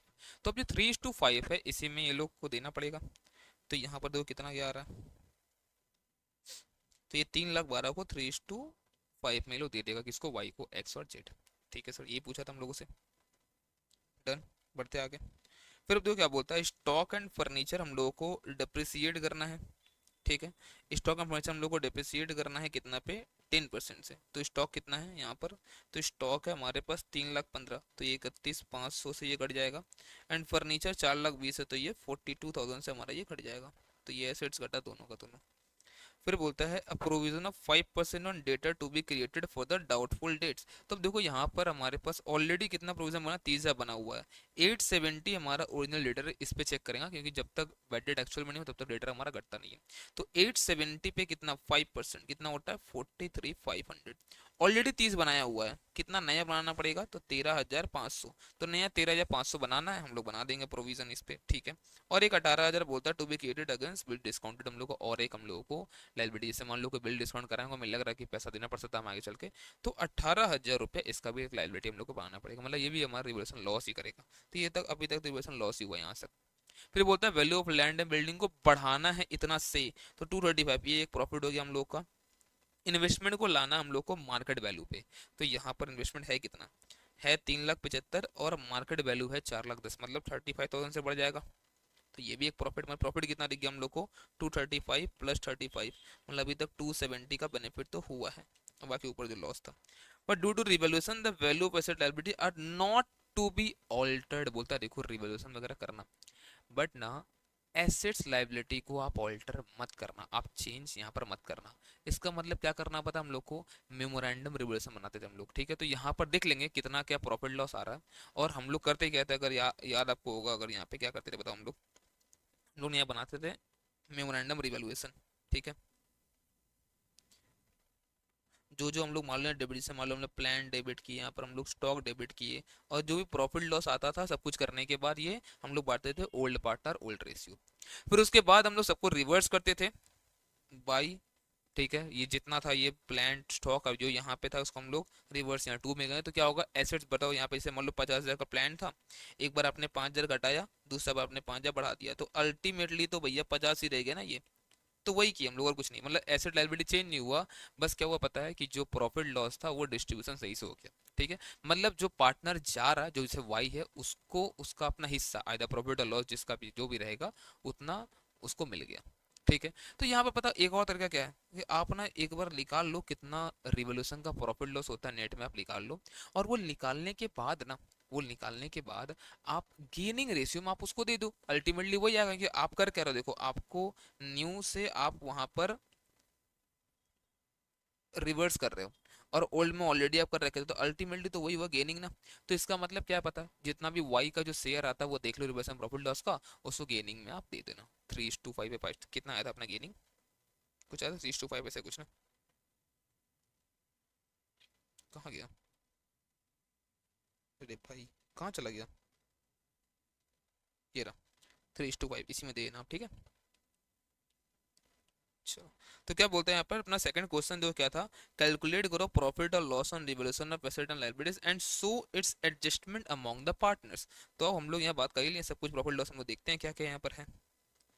तो यहाँ पर देखो, रिवर्सन प्रॉफिट दो चीज से हुआ था, बस ये दो चीज से, बाकी सब में तो नुकसान ही हुआ हम लोगों को। तो decrease in value of stock कितना, decrease in value of furniture, और एडिशनल प्रोविजन फॉर वैलिड कितना होगा 870 पे 5%, 43,500 -30 करेंगे इतना आएगा। और एक हम लोग को अल्ट्रा का लायबिलिटी क्रिएट करना था, तो सब कुछ करके आया 1,05,000, 270 में से 1,05,000 हो जाए कितना बचेगा, 160 बार आ गया, देख लेते एक बार अभी, 270 माइनस 1,05,000, 165, ठीक है। तो ये 165 का जो प्रॉफिट है उसका कितना हिस्सा, 2/6, मतलब यहाँ पर 55,000 किसका बनता है, ये बनता है वाई का, तो वो उसको मिल जाएगा। और कौन देगा, एक्स और जेड देगा अपने गेनिंग रेशियो में। आप अगर चाहो तो आप एक बार अकाउंट बना के देख सकते हो, जो आप करते थे पहले रैंडम रिवॉल्यूशन, आपका देखना नेट में यही वाला अमाउंट आपका आएगा, और वही हम लोग करना, कौन उतना बनाने जाएगा पूरा अगर नहीं मांगा है तो, ठीक है। थर्ड क्या पूछा हम लोग को, बैलेंस बताओ पार्टनर्स कैपिटल का, ठीक है ना, capital account after wise retirement. तो देखो तुम लोग क्या क्या हुआ, देखो यहाँ पर अभी अब, तो देखो यहाँ पर ना इन लोगों का बैलेंस था कैपिटल, ये दिखा दिया हम लोग। रिजर्व था बैलेंस शीट में, हम लोग ओल्ड रेशियो जो था बांट देंगे उसमें। बड़ी चीज समझना, हम लोगों को ऑल्टर तो नहीं करना है ना, हम लोगों को बैलेंसेस को ऑल्टर नहीं करना है, ठीक है, मेमोरेंडम रिवॉल्यूशन बनाना है। तो अब ना यहाँ पर पता क्या हुआ, बहुत सारा सोल्यूशन ऑलरेडी इंस्टीट्यूट का जो है ना मेमोरेंडम रिवॉल्यूशन पे, कहीं कहीं पे ये लोग रिजर्व को फिर से क्रिएट किया जो होना चाहिए। यहाँ पर जैसे ये मेरा भी छूट गया, यहाँ पर जो सोल्यूशन मैं दूंगा ना आपको, जब शेयर करूंगा टेलीग्राम पे मैं दे दूंगा यहाँ पर, ठीक है। तो यहाँ पर ना जनरल रिजर्व यहाँ पर आएगा, जैसे कितना रिजर्व बताओ यहाँ पर, सम में कितना रिजर्व है, सब में रिजर्व यहाँ पर 5,10,000 ना, तो ये 5,10,000 यहाँ पर आएगा, ये 5,10,000 यहाँ पर दिखेगा, ठीक है। यहाँ पे छूट गया ये चीज, ये 5,10,000 यहाँ पर दिखेगा। और पता कैसे दिखेगा ये, आपने जैसे यहाँ बांट दिया ना तीनों पार्टनर्स में, आप क्या करो यहाँ पर फिर क्रिएट भी कर दो कहीं पे, यहाँ पे to general reserve new partners new ratio में कितना है 5,10,000, और न्यू रेशियो क्या है इन लोगों के बीच, इन लोगों के बीच न्यू रेशियो जो है वो है यहाँ पर 5:3। तो आप ना यहाँ पे दिखा भी दो, 5,10,000 डिवाइड बाई 8 × 5, यही है ना 5:3, यस। तो 5:3 अगर है तो एक का आ रहा है 3,18,750, और दूसरा कितना आएगा 1,91,250, ठीक है। आपको ये दिखाना, फिर आपका ये बैलेंस आपका घट जाएगा, तो अल्टीमेटली बैलेंस शीट मिल ही जाएगा कि हम लोग का ये बैलेंस भी घटेगा ना। बट एक चीज यहाँ पे ध्यान देना, आप चाहो तो वो भी कर सकते हो, पता है क्या, जनरल रिजर्व का देख लो कितना हिस्सा बनता है उसका, मतलब 5,10,000 था ना, तो 5,10,000 में 2/6 उसका बनता है ये, तो 5/10 इंटू 2/6, ये आ रहा 1,70,000। ये 1,70,000 को ये लोग गेनिंग रेशियो में देता है एक्स और जेड, तो भी आंसर वही आएगा जो यहाँ पर नेट आपको दिखेगा, ठीक है। आप कर सकते हो इस तरह से भी, चलो ठीक है। उसके बाद बताओ कितना कितना था हमारा यहाँ पर, तो यहाँ पर इसके बाद ना दो चीज, एक तो वो रिवोल्यूशन प्रॉफिट लॉस हम लोगों को देना पड़ेगा वाई को, और जैसे ही वाई को देंगे एक्स और जेड से निकल भी जाएगा, और गुडविल का पैसा देना पड़ेगा वाई को, जैसे देंगे इतना इतना निकल जाएगा। डन। अब इसके बाद सब में देखो बोला है कि ये लोग पैसा लेकर आया, क्योंकि पैसा देना तो उसको याद है वाई को पूरा का पूरा, तो बोलता है देखो एक्स और जेड जो है ना यहाँ पर पैसा लेकर आया है। तो यहाँ जैसे पैसा कितना लेकर आया है, 350 लेकर आया है एक्स, और 720 लेकर आया है जेड। तो दिखा दो यहाँ पर आप, तो 350 यहाँ ये लेकर आया और 720 यहाँ पर ये लेकर इतना आया। ठीक है, तो अब इसका जिसका इतना पैसा बचता है हम लोग यहाँ दिखाएंगे, बट यहाँ पर ये इतना अमाउंट घट के आएगा, मैं सोल्यूशन जो दूंगा पीडीएफ उसमें ठीक करवा दूंगा। ठीक है यहाँ पर डन ना। अब इसका बैंक अकाउंट बना लिया हम लोग, बैलेंस कितना दिखाना है इसके लिए। अब देखो हमें इतना पता है कि जो बैलेंस शीट का वैल्यूएशन है वो चेंज नहीं होगा, ध्यान में रखना, जो हमारा लाइबिलिटी एसेट का जो था वो वैल्यू चेंज नहीं होगा सब। तो देखो लैंड एंड बिल्डिंग हमारा जो ओरिजिनल वैल्यू था, फर्नीचर ओरिजिनल वैल्यू सब पे वही दिखेगा, बस कैश बैंक चेंज होता है बस, और कुछ नहीं। तो वही हमारा बाकी सब कुछ सेम ही रहेगा। तो देख लो आप यहाँ पर 870/30 ही यहाँ पर है, तो कुछ भी चेंज हुआ नहीं, जो हम लोग नया लाइबिलिटी लाए हम लोग वो दिखाए हैं। ठीक है ना, दैट्स इट। और रिजर्व भी ऐसे ही दिखेगा, और बैलेंस शीट का वैल्यूएशन यही आएगा, वैल्यू यही आएगा लास्ट में। चलो प्रथम लोगों की जिंदगी में। नेक्स्ट हमारा एक ब्रांच का क्वेश्चन था, इजी था ये भी। The Ranu stores of Jaipur has a retail branch at Kota. The goods are, अच्छा यहाँ पे ये भी माल ये था ना, बैलेंस शीट दिखाई दिया हमने, ठीक है ना यहाँ पर। और यहाँ पे ना कहीं पे दिखना है एक वाई और एक्स का नाम को ले कुछ यहाँ पे दिक्कत हुआ था, यहाँ पे दिखना कहीं पे ऐसा था यहाँ पर दिखना क्वेश्चन में, वाई की जगह एक्स से कुछ लिखा था। हाँ ये रहा प्रॉफिट और लॉस शेयरिंग रेशियो जो होगा हमारा, वो एक्स एंड वाई में जो नया फॉर्म में 5:3 होगा, ये एक्स एंड वाई नहीं होगा, ये एक्स एंड जेड होगा। ठीक है, बट इससे कुछ ज़्यादा फर्क नहीं पड़ना चाहिए, इतना समझ में हम लोग को आता ही है। ठीक है, वाई रिटायर हुआ तो जेड ही बचेगा ना, वो ठीक है, इतना प्रिंटिंग वो मिस्टेक चलता है। The Ranu stores of Jaipur has a retail branch at Kota. The goods are invoiced to the branch at selling price, which is obtained by adding 50% on cost price. मतलब बोल दूं क्या मैं, half on cost, और half on cost तो 1/3 on invoice price. ठीक है, all expenses are paid by HO, the particulars और एज फॉलोस। तो बैलेंस इन लोगों के पास already stock at invoice price था 1,20,000 और 43,200। गुड सेंड हुआ था ब्रांच पे 18 लाख का, वो रिटर्न भी कर दिया इतना, मतलब नेट जो गुड्स इन लोगों को मिला है वो समझ लो इतना है बचा इनके पास 1776। ठीक है, उस पर कैश सेल हुआ, क्रेडिट सेल हुआ, गुड्स रिटर्न किया, डेटर कैश रिसीव हुआ, डेटर सेल, डिस्काउंट अलाउड के डेटर को बैड डेट हुआ, ब्रांच के एक्सपेंसेस ये सब पेड किया गया एचओ के द्वारा, और बाकी ये बैलेंस हमारा बचा। क्या मांगता हमसे और देखते हैं। मतलब you are required to prepare branch stock account, ठीक है बना देंगे। ब्रांच डेटर, ब्रांच स्टॉक किससे बनेगा, आईपी पे। ठीक है, और इसका जो रिजर्व वाला पार्ट है हमारा जो लोडिंग, वो हम लोग हटाएंगे भी। ठीक है, कहाँ पर जाके, ब्रांच एडजस्टमेंट अकाउंट में रिमूव कर देंगे इसको हम लोग। Goods sent to branch account, branch expenses account, branch adjustment account, branch stock reserve account in the books of HO. अब देखो क्या होता था पहले ना, हमसे पता क्या पूछा जाता था, हमसे मेनली पूछा जाता था ये चार अकाउंट, एक तो बना दो आप ब्रांच स्टॉक, फिर ब्रांच डेटर, फिर आपका गुड सेंड टू ब्रांच के पूछा, कोई नहीं पूछा था, एक था हमारा ब्रांच एडजस्टमेंट, चौथा ब्रांच पीएल। अगर इतना पूछा तो बहुत आसान था जिंदगी, पता है जैसे ये सब डाल दिया ना, ब्रांच स्टॉक रिजर्व बताओ, ठीक है, और तो पता क्या होता है इससे ना, हमारा थोड़ा सा कॉन्सेप्चुअल क्लैरिटी अगर नहीं है तो वहाँ हम लोग फंस जाते हैं। और देखते कैसे क्या होगा यहाँ पर, और देखते। तो सबसे पहला एक काम करो, आपके पास जो अकाउंट सब बनाने वाला सबका सब पहले फॉर्मेट आप बना लो।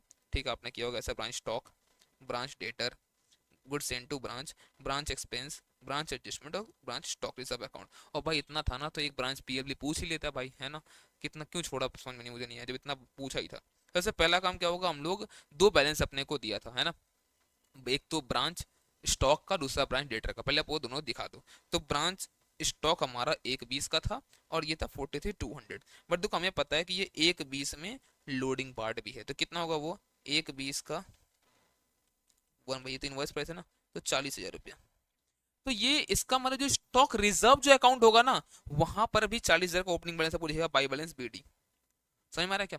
सर इसको तो हम लोग दिखाते थे ब्रांच एडजस्टमेंट में ओपनिंग स्टॉक रिजर्व करके, हाँ हम दिखाते थे, वही दिखेगा आज भी। बट एक्चुअल में आपको पता है एंट्री क्या होता है, एक्चुअल में एंट्री ऐसे होता है, यहाँ पे होता है, और इसको हम लोग ट्रांसफर करते हैं टू ब्रांच एडजस्टमेंट। समझे क्या, हम लोग क्या कर डायरेक्ट यहाँ दिखा देते, ठीक है वो बात है, एक्चुअल में एंट्री क्या होता है, वो ब्रांच स्टॉक रिजर्व से तो यहाँ पर जाता है ना ये। ठीक है, चलो ये हम लोग दिखा दिया। दूसरा, यहाँ पर डेटर का दिखाया हुआ था बैलेंस, चलो वो भी हो गया। अब क्या क्या हुआ है, तो पहला बात, गुड्स हम लोग सेंड किए थे, यहाँ पर गुड्स सेंड टू ब्रांच कितना, 18 लाख, बढ़िया बात है। और गुड्स रिटर्न भी कर दिया ब्रांच इतना। तो पहला बात, स्टॉक हमारा बड़ा होगा किसमें, ब्रांच स्टॉक हमारा बड़ा होगा कितना से, 18 लाख से, फिर वो घट भी गया होगा, नेट हमारा ये 24। तो नेट में 1776 तो यहाँ पर आया है। तो अब इसका लोडिंग ब्रांच एडजस्टमेंट हम लोग हटाएंगे भी, तो यहाँ देखो हटा होगा ये 1776 पे, है ना। तो ये good sent to branch account ही मांगा था हमसे, वो देखो कैसे बनेगा। तो गुड सेंट में आपको क्या लगता है पूरा का पूरा कॉस्ट है क्या? नहीं सर, उसमें इनवॉइसिंग भी तो है। तो आप समझो जो गुड सेंट टू ब्रांच है ना, उसमें कितना क्या होगा, उसमें हम लोग देखो स्टॉक में ट्रांसफर तो किए 18 लाख मानते हैं हम लोग, बट उसमें ये रिवर्स हुआ। अब आपको देखना है ये 17,76,000 में ना परचेज मतलब जो हमारा कॉस्ट था वो कितना है, तो उसमें कॉस्ट हमारा होगा 2/3, या फिर ऐसे कर लो 100/150, टोटल 150 है ना, तो 100/100 जैसे क्या होगा यहाँ पर, 100 का हमारा कॉस्ट 50 का प्रॉफिट, तो 150 इनवर्स प्राइसिंग, तो 100 का कॉस्ट 50 का प्रॉफिट, ठीक है, मतलब लोडिंग वाला पार्ट। तो आप ऐसे कर लो, आपका परचेस निकल गया, और ये जो लोडिंग पार्ट है वो आ गया 5,92,000, और इसी को देखो हम लोग यहाँ पर दिखाए हैं।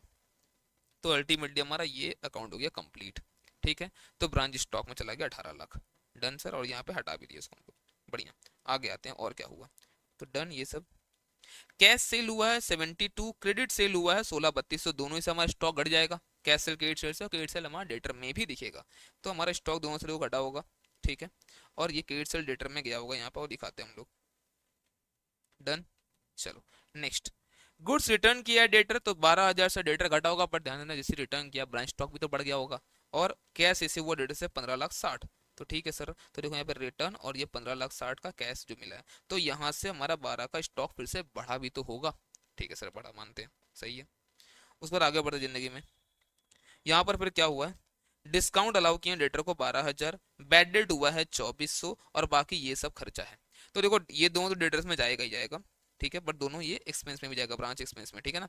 तो यहाँ पर देखो डेटर में यहाँ पर गया होगा 2,400 और ये 12,000, और अब ब्रांच एक्सपेंस में क्या गया होगा, ये दोनों तो गया ही होगा, साथ ही साथ हमारा जो तीनों खर्चा वहाँ दिख रहा है वो भी गया होगा ब्रांच एक्सपेंस में, ये सारा का सारा खर्चा देखो आपको यहाँ दिख गया, और ये पूरा खर्चा उठाया कहाँ ले जाएंगे हम लोग, पीएनएल में, ब्रांच पीएल में। तो ये अकाउंट भी हमारा हो गया कंप्लीट, इसलिए मैंने बोला ब्रांच पीएल मांग लेते, इतना मांगा था तो, ठीक है सर, समझा।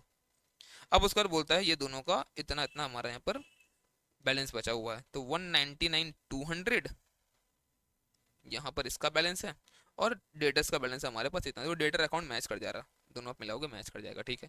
अब देखो 190 एंड 200 मतलब यहाँ पर क्लोजिंग स्टॉक रिजर्व भी हम लोग बढ़ाना पड़ेगा, तो ये हमारा क्रिएट कैसे होगा यहाँ पर दिखाएंगे हम लोग, ठीक है, बाई ब्रांच एडजस्टमेंट, ये इतना अमाउंट, और यही बैलेंस शीट हम लोग का यहाँ पर दिखेगा, ठीक है। तो आप देखो यहाँ पर ये आ भी रहा होगा इतना। अब आप एक चीज समझना, देखो ध्यान से, सब कुछ देखो हो गया हमारा, ये अकाउंट क्लोज हो गया, branch debtor, branch goods into branch हो गया, ब्रांच एक्सपेंस भी हमारा क्लोज हो गया, और ब्रांच स्टॉक रिजर्व भी हमारा क्लोज हो गया। अब दो अकाउंट बस बचा हुआ है, एक ब्रांच एडजस्टमेंट, दूसरा हमारा ब्रांच स्टॉक। अगर जब टोटल अप करोगे ना, तो देखना इस साइड में आपको 4,800 रुपया कम है। देखो अगर एक चीज समझना, हम लोग अगर बेचे हैं, ठीक है, दो चीज होगा होगा आइदर, ये समझो ये जो ब्रांच स्टॉक अकाउंट है किस पे मेंटेन, ये मेंटेन हो रहा है आईपी पे, इनवॉइस पर से मेंटेन ये हो रहा है। आप समझो अगर यहाँ पर, तो मान लो मैं अगर बोलता हूँ कि यहाँ पर 100, ठीक है, 100 रुपये का मेरे पास इनवॉइस प्राइस का चीज़ था, और मैं अगर 80 अगर मैं बेच दिया हूँ, तो कितना बचना चाहिए मेरे पास, मेरे बचना चाहिए 20, बट मुझे क्या पता चलता है यहाँ पर ये 20 नहीं है, मुझे पता चलता है यहाँ पर 16 ही है। तो इसका मतलब क्या है, इसका मतलब है कि यहाँ पर कुछ ना शॉर्टेज हो गया है, क्या है बताओ, यहाँ पर कुछ एक हमारा शॉर्टेज हुआ है, तो ये 4,000 का ये हमारा लॉस हुआ है, हमें दिख रहा है यहाँ पर। तो आओ यहाँ पर चेक करते हैं हम लोग,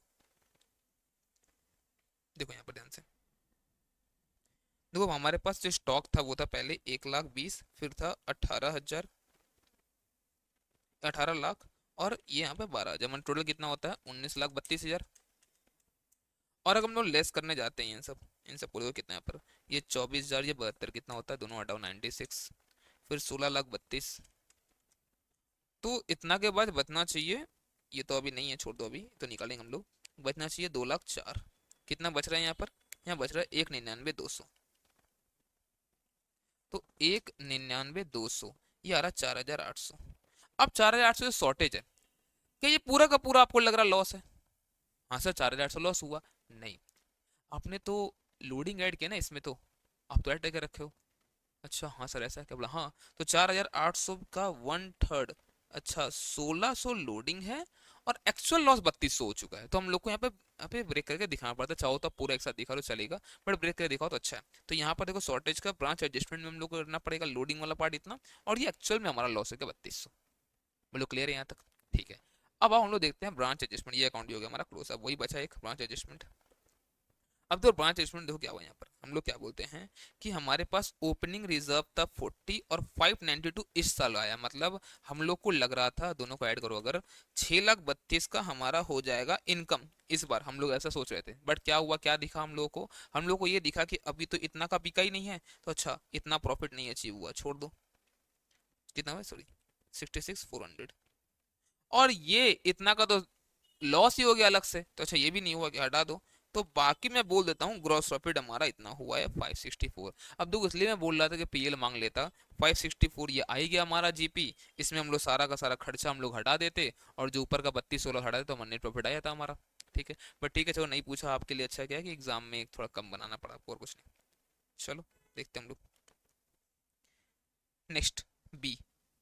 ये भी बहुत इजी था, आई थिंक ये भी इंस्टीट्यूट का मैट का ही समय, ये भी देखो यहाँ पर, from the following information ascertain the consequential loss claim, मतलब लॉस ऑफ प्रॉफिट हम लोग को निकालना है यहाँ पर। Financial year ends on this date, हम लोग का सेल्स था 25 लाख, डेट ऑफ फायर है 1 सितंबर फॉलोइंग, पीरियड ऑफ इंटरप्शन है अपना 1 सितंबर से लेकर 1 फरवरी, मतलब कितना महीना हुआ, सितंबर अक्टूबर नवंबर दिसंबर जैन, हमारा इतना बर्बाद हुआ, मतलब 5 महीना। ठीक है, फर्स्ट से तो स्टार्ट हुई समझ लो ऐसे बात। इंडेमनिटी पीरियड तो 6 महीना चलेगा। नेट प्रॉफिट हुआ हमारा 275 प्लस इंश्योरेंस स्टैंडिंग चार्ज है 3 लाख, मतलब मैं बोल दूं net profit plus insurance standing कितना होगा, 5,75,000। ठीक है, हम लोग का अनइंश्योर्ड चार्जेस है 50, मतलब टोटल जो स्टैंडिंग चार्ज है वो 3.5 रहा होगा, जिसमें से इंश्योर्ड है 3 लाख और बाकी हमारा अनइंश्योर्ड है 50।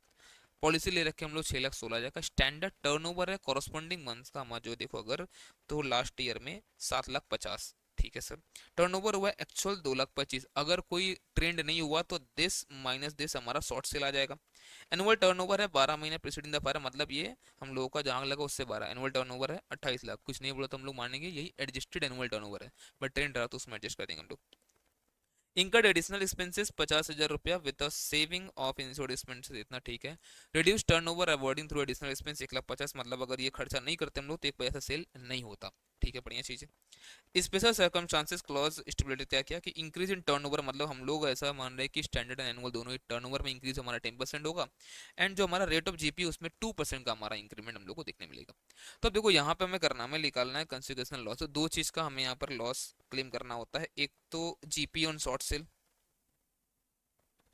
ठीक है, प्लस हम लोग मांगते हैं एडिशनल एक्सपेंस का खर्चा, और इसमें से हम लोग का लेस होता है जो सेविंग हो गया है, जैसे 14,000 रुपये इस सम में दिया हुआ है, ये आता टोटल लॉस। फिर हम लोग देखते हैं एवरेज क्लॉज अप्लाई करके कैसा क्या है नहीं है। ठीक है, तो अगर जीपीएन शॉर्ट सेल निकालना, पहले निकालो शॉर्ट सेल कितना है, तो यहाँ आप देखो स्टैंडर्ड टर्नओवर था हमारा 7,50,000, जिसमें अगर 10% का अगर हम लोग ऐड करते हैं तो ये 8,25,000, तो भैया 8,25,000 तो हम लोगों का यहाँ पर स्टैंडर्ड टर्नओवर है एडजस्टेड, जिसमें से हमें दिख रहा है 2,25,000 का सेल तो हुआ है, तो शॉर्ट सेल कितना हो गया, 6 लाख रुपया।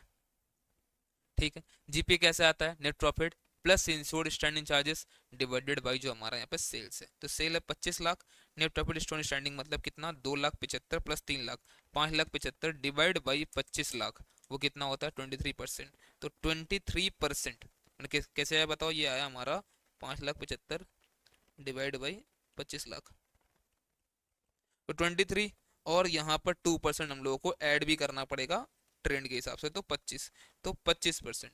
तो एक्चुअल में जीपी ऑन शॉर्ट सेल कितना हो जाएगा बताओ मुझे एक बार, एक्चुअल में जीपी ऑन शॉर्ट सेल हमारा होगा 6 लाख पे 25%, मतलब 1.5 लाख रुपया, और पहले यहाँ तक मिलाते हैं हम लोग।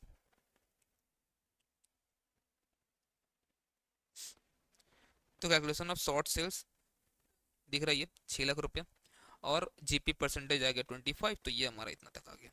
अब तो जो एडिशनल एक्सपेंस है ना वो आपको हम लोग पूरा नहीं देंगे, क्योंकि एक चीज समझो, क्या आपका पूरा का पूरा एक्सपेंस आपका इंश्योर्ड था पहले से, बताओ तो नहीं सर पूरा इंश्योर्ड नहीं था, तो हम लोग चेक करेंगे कैसा क्या है। तो पहला तो हम लोग बोलते हैं लोअर ऑफ फॉलोइंग, तीन चीज देखते हैं, पहला तो एक्चुअल जो खर्चा आपने करा, आई थिंक 50,000 करा है खर्चा आपने, यस, ठीक है।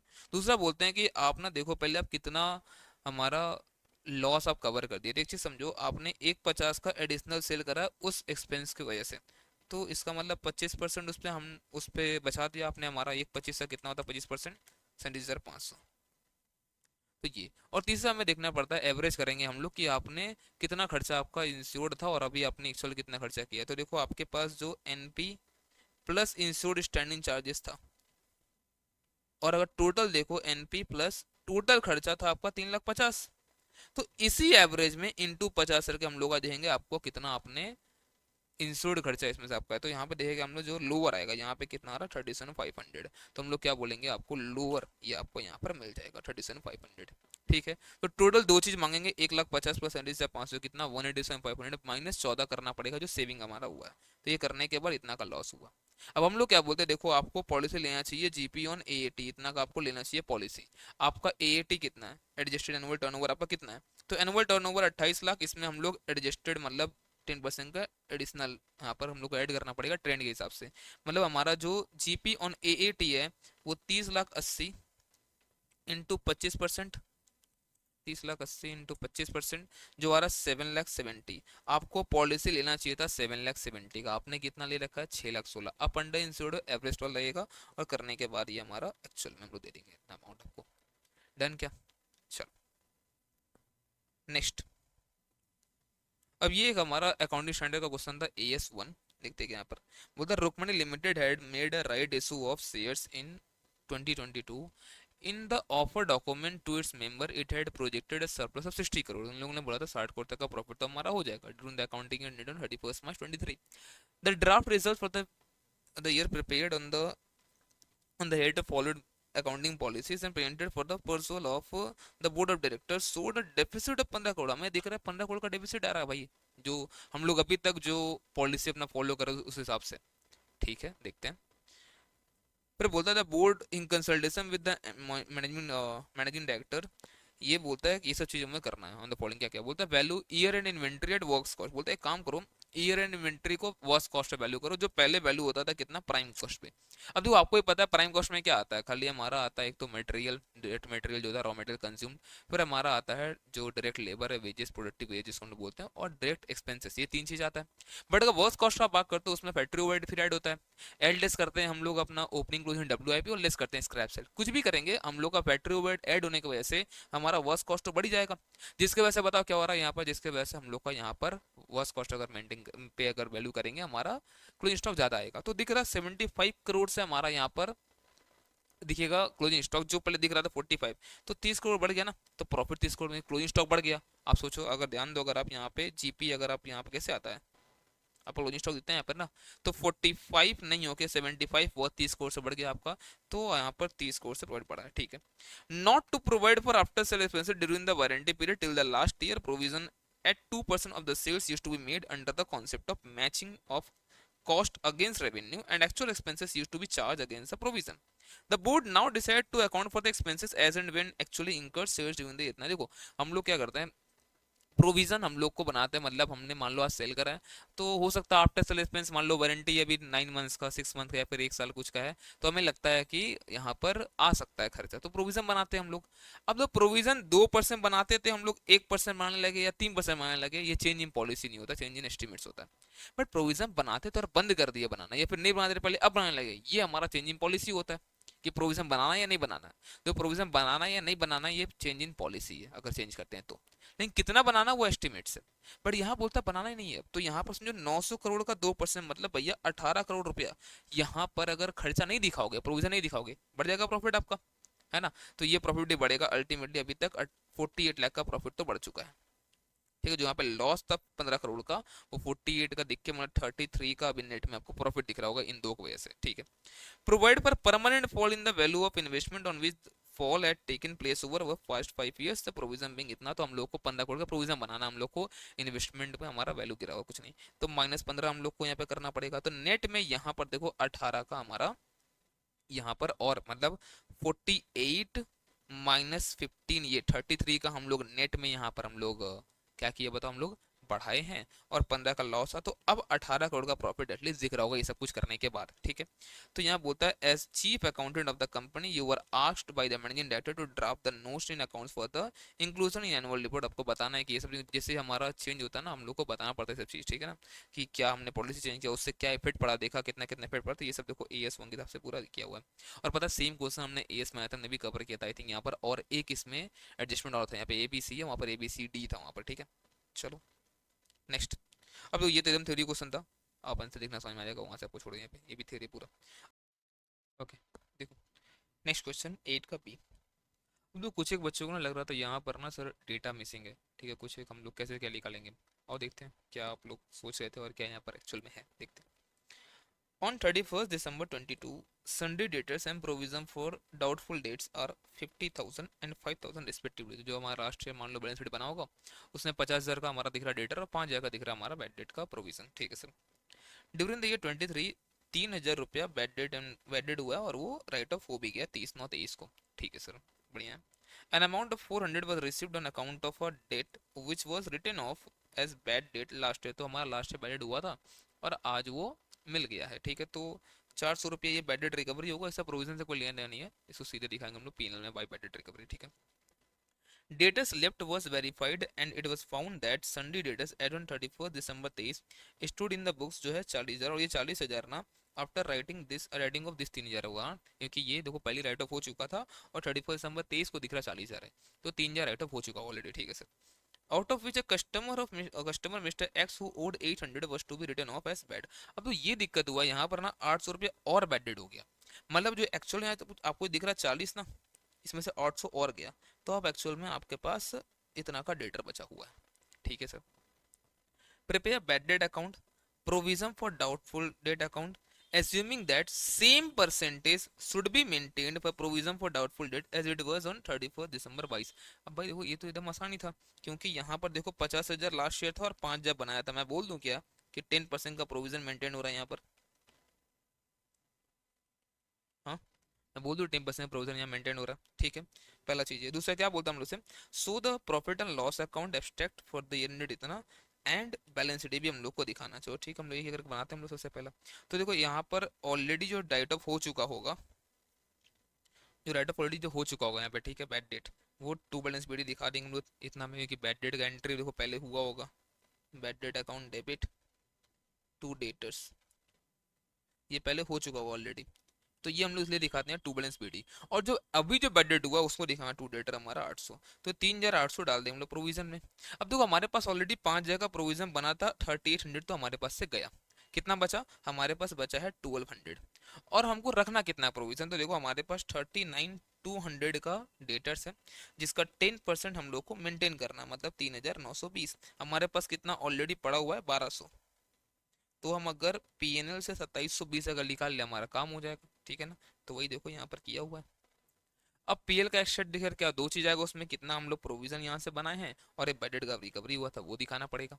बैलेंस शीट में क्या आएगा, देखो 40,000 था जिसमें से 800 का बेडेड हो गया, और जो नया प्रोविजन जो भी जो आपको दिख रहा है वो 3,920 है करके ये डेटर दिखेगा, मतलब एक्चुअल डेटर हमारे पास 39,200 है जिसमें से ये प्रोविजन है। तो डेटा एक्चुअल में हमारे पास इतना है। अब बढ़िया प्रेजेंटेशन में बस इसको दिखाते हैं हम लोग इतना अमाउंट, और फिर अगर नहीं थी था तो कर लियो आप, ठीक है। अब ना एक क्वेश्चन था जो हमारा जून 24 में जो सबसे पहला जो क्वेश्चन आया था, मतलब 2 का ए, ठीक है। इसको क्यों मैं लास्ट में कर रहा हूँ बताता हूँ, यहाँ पर मुझे एक आध एग्जाम्पल लेना पड़ा इसलिए, ठीक है, मैं दिखाता हूँ ये क्या है यहाँ पर, और पढ़ते हैं इसको। Black ले लीजिए, चलो। On 31 March 23 in the trial balance of Singhania brothers, balance जो दिख रहा है मैसनरी का वो दिख रहा है 19,80,000, ठीक है। The firms follows rate of depreciation on machinery at the rate 15% per annum on WDB method. On scrutiny, it was found that the machinery appearing in the books on 1/4/22 at 4.5 lakh was disposed of on this date in exchange of new machinery costing इतना, मतलब ये 4.5 लाख का machine हम लोग देकर एक नया machine लिए हैं 3.5 लाख का। तो देखो सिंपली आप ये नहीं बोल सकते 1 लाख का लॉस हुआ है, क्योंकि यहाँ पर देखो आपका 1/4/22 का वैल्यू था यहाँ पर 4,50,000, 30 नवंबर मतलब अप्रैल मई जून जुलाई अगस्त सितंबर अक्टूबर नवंबर, 8 महीना चला भी तो है, तो 8 महीना डेप्सन पहले करेंगे फिर देंगे कितना क्या प्रॉफिट लॉस जो भी आ रहा है। हमसे पूछता टोटल डेप्सन कितना चार्ज होगा पीएनएल में इस साल, प्रॉफिट और लॉस कितना होगा जो एक्सचेंज हुआ मशीन का चार्ज उसको पहले निकालते हैं हम लोग। तो यहाँ पर देखो 4,50,000 हमारा यहाँ पे था, इसके ऊपर अगर हम लोग करते हैं कितना परसेंट है 15% इंटू 15% इंटू 8/12, ये आ रहा 45,000, ठीक है। तो 4,50,000 -45 ये करके आ जाएगा 4,05,000, और आपने नया मशीन से इसको आपने एक्सचेंज करा है 3,50,000 में, मैं बोल दूं क्या 55,000 का नुकसान आपको हो गया यहाँ पर, ठीक है। तो ये तो आ गया। Book value of machinery in the balance sheet as on the date. अब देखो यहाँ पर मैं क्या क्या एग्जाम्पशन देखो मैं बोल रहा था, ठीक है। यहाँ पर पहला बात तो ये 19,80,000, ठीक है, ये हम लोग अभी मान रहे हैं ट्रायल बैलेंस का ही दिया हुआ, हम लोग ऐसा मान रहे हैं कि अभी बिफोर डेप्रिसिएशन ये वैल्यू है 19,80,000, पहला चीज सही। दूसरा, जो यहाँ पर बोल रहा है on the scrutiny it was founded इतना इतना, तो हम लोग अभी ये मान रहे हैं कि ये 4.5 लाख और ये 3.5 लाख जो एक गया और एक आया, इसका एंट्री कम से कम हो रखा था।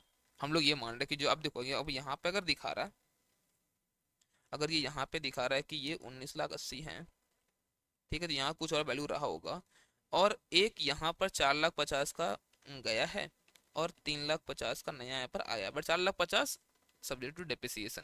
हम लोग ये मानेंगे कि इसका एंट्री यहाँ पर हो रखा है, हम ऐसा ये मानेंगे, ठीक है। और हम फिर इस पर निकालेंगे डेप्रिसिएशन टोटल ये कितना क्या आ रहा है। तो आप एक चीज समझो, देखो यहाँ पर ये 19,80,000 जो यहाँ पर आ रहा है, ठीक है, इसमें से एक नया मशीन है 3.5 लाख का, हम ये मानेंगे, और बाकी जो होगा ये मशीन यहाँ से चला आ रहा होगा, है ना। तो ये 19,80,000 माइनस 3.5 लाख अगर आप हटा दो, ये बचता है 16,30,000। ये 16,30,000 पे पूरा साल का होगा 15%, जो कितना आता है, ये आता है 244,500। ये फिर 350 पे हमारा हो जाएगा 15% के हिसाब से 4 महीना का, ठीक है। 350 इंटू 15% इंटू 4/12, 17,500। और जो मशीन जो एक्सचेंज हुआ उस पे भी तो 8 महीना चला ही था, तो 45 उस पे लगा होगा। तो अगर टोटल डेप्सन मुझसे पूछो इस साल में कितना हुआ है, तो 45 प्लस 17,500 कितना होता है, 62,500 आ रहा है, ये 17,500, यस। और प्लस ये 244,500, तो अगर मुझसे टोटल डेप्सन पूछो तो ये 3,07,000 यहाँ पे लगा होगा, ठीक है। और उसके बाद यहाँ पर बुक वैल्यू कितना है मशीन का, तो देखो हमारे पास बुक वैल्यू 1980 जो दिख रहा था, उसमें से ये दो डेप्सन बस हटेगा। एक तो 244 माइनस 17,500 कितना आ रहा है, 19,80,000 माइनस 244,500 माइनस 17,500, तो ये दिखेगा 17,18,000 टोटल ये करके। बोलो क्लियर है ये चीज। तो ये यहाँ पे दिखाया हुआ है, अब एकदम चलो ऊपर में देखो। तो एक तो ये होगा इन लोग का टोटल डेप्शन, इन तीनों को ऐड करके दिखाना, ठीक है, ऐड नहीं किया हुआ, 3,07,000, ठीक है। तो हम लोग यहाँ पे जमसन लिख भी दिए। हो सकता है दो इंस्टीट्यूट सॉल्यूशन देखते हैं वहाँ पे क्या जमसन ये लिया। प्रॉफिट और लॉस ऑन एक्सचेंज हम लोग देख लिए, 55 का यहाँ पर लॉस हो चुका अपने को। और WDV ये जो 450 हमारा यहाँ पे देखो कैसे ये निकला, हमारा 450 से WDV था, डेप्सन हुआ 8 महीने का, फिर WDV यहाँ 4,05,000 आपको दिख रहा है, और अपने इतना में एक्सचेंज किया, ठीक है। और अब यहाँ पे देखो रिटर्न डाउन वैल्यू ऑफ 31 थी बिफोर डेप्सन, हम लोग माने 19,80,000, जिसमें से नया मशीन का डेप्सन और इसको हटाने के बाद जो पुराना उस पर पूरा साल का डेप्रिसिएशन, तो 17,18,000 बचेगा। सर वो 4,50,000 वाला हम लोग ऐसा मान रहे ना, 4,50,000 इसमें है ही नहीं, तो साढ़े इसमें क्यों बढ़ाना हम लोग को, तो बुक वैल्यू ये हमारा बचेगा। That's it. चलो हम लोग नेक्स्ट वीडियो में हम लोग करने वाले हैं कॉर्पोरेट अकाउंटिंग का, तो चैनल सब्सक्राइब करके रखो, बहुत कुछ आने वाला CMA इंटर और फाइनल वाले बच्चों के लिए भी, ठीक है। अभी मिलते हैं नेक्स्ट वीडियो में हम लोग, और वीडियो अगर सही लगे तो लाइक कर देना और फ्रेंड्स में शेयर भी कर देना। और देखो मैंने यहाँ पे लिख भी दिया, ठीक है भाई, बाद में मुझे कुछ मत बोलना, ठीक है। यहाँ पे ये सोल्यूशन है जो मोस्ट सूटेबल एजम्पशन मुझे लगा, मैंने उस बेस पे यहाँ पर कर रखा है। हो सकता है कि इंस्टीट्यूट का एजम्पशन यहाँ पे जो क्वेश्चन था डिफरेंट वाला वहाँ पे कुछ और हो, ठीक है। चलो बढ़ते हैं हम लोग। और वो था ना जनरल रिजर्व वाला, वहाँ पर जो पार्टनरशिप वाला, हो सकता है इंस्टीट्यूट वहाँ पे उसको क्रिएट नहीं करे न्यू वाला है, बट वहाँ पे करना चाहिए, क्योंकि उन लोग का बहुत सारा सोल्यूशन में किया हुआ है पहले और बहुत में नहीं भी किया हुआ है, इसलिए मैं बोल रहा हूँ, ठीक है। Bye bye.